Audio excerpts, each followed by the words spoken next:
life in another part of Texas away from you. And he only spend not even 24 hours with you. But he don't have time. And I told her, she said, well, he don't know nobody in that little small town. I said, honey, if that was a man that I was maybe cheating around with and I really wanted to be with him and I'm trying to get him, I would leave Houston and drive to Beaumont. I shouldn't have said that. But that was the truth. Because it's not a far drive. It's just straight up the highway.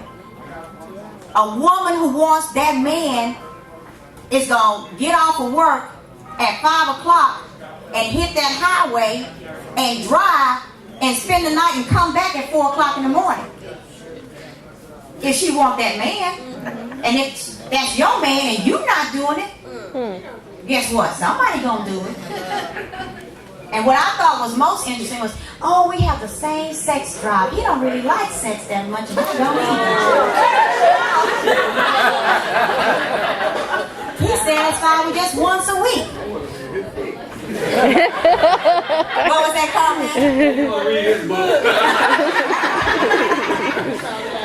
So, you know, and I went way into detail with that particular story, but that inspired me because I had to take off that hat and put on a different hat and say, okay, I'm going to support you in your decision to ignore what your husband is doing.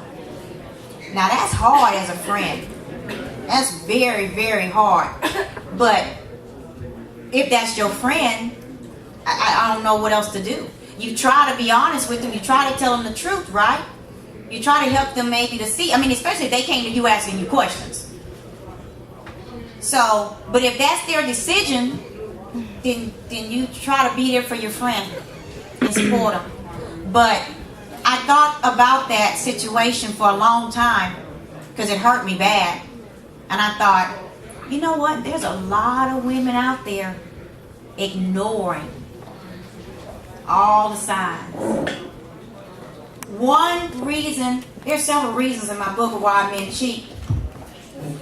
The one that I like the most, well, there's several that I like, but the one that I probably like the most is that women allow them to cheat.